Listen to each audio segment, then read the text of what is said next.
What's going on? It's Ben here. Today we're training some back. We're starting with pull-ups. So today we're just going to talk about pull-ups, maximizing that exercise, getting everything out of it, getting the most benefit, okay? So when you're doing your pull-ups, what I like to do when I start a pull day, the first exercise is pull-ups. My other back day, it starts with deadlifts. So today it's really more about back width, and then I'm going to be doing my rowing movements. But we're starting with the pull-up. So a couple notes here. When I start the routine, the workout, I've got a stopwatch here on the wall, a timer. I will set that. That way I can standardize my rest to standardize progression with my lifts going forward. So I'll start that. I'll do a set, and I'll take roughly 2.5 to 3 minutes rest and repeat the movement again. I have my log book. Every set, I'll write down a number of reps I'm getting. This way, next time, I'll try to beat that.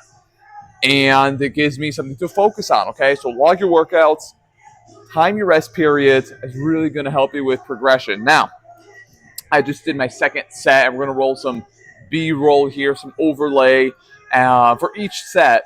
You know, usually that first set, especially with pull-ups, I walk into the gym, I usually chalk up my hands a little bit. Today I'm doing the camera work, so I didn't.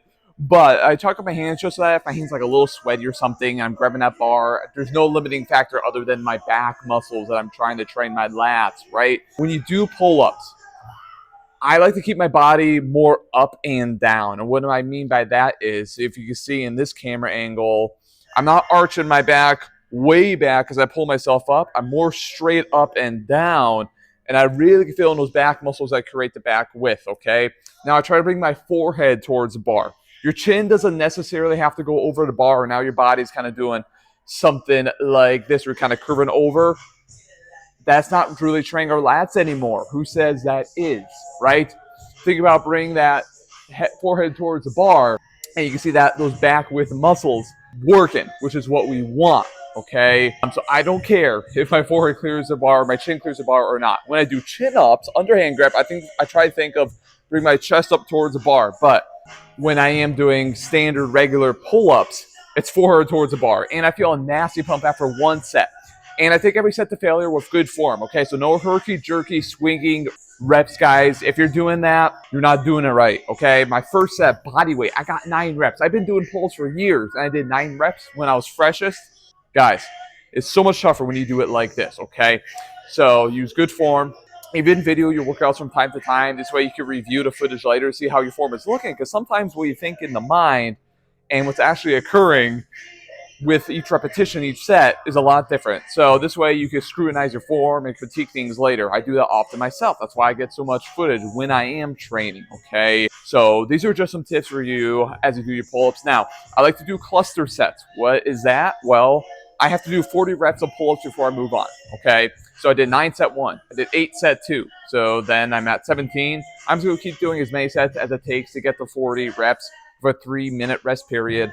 I'm not playing with my phone other than today because I'm filming something for you all. So I want to get back to you all. So I'm sacrificing my workout today for you guys. So you better subscribe. You better like the video. Anyway, this way I'm not wasting time in the gym. I'm getting in, getting it done, and moving on, okay?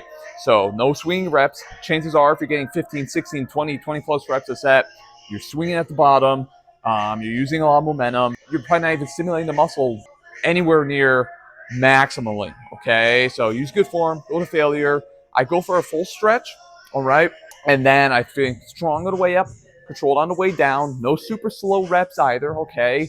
You need to be powerful, but under control, okay? So just a couple little quick tips for you as you do your pull-ups. To do them right, you will reap the benefits. Grip width, I like to do slightly wider than shoulder width. And when I pull, I think about pulling my elbows down and towards my sides, pulling through middle, ring, and pinky fingers, okay? When I do that lift, so I'm not just using the bicep, not just the upper back. It's more the lats, those back width muscles, okay? So a couple other notes I wanted to point out for you guys as you do your pull-ups.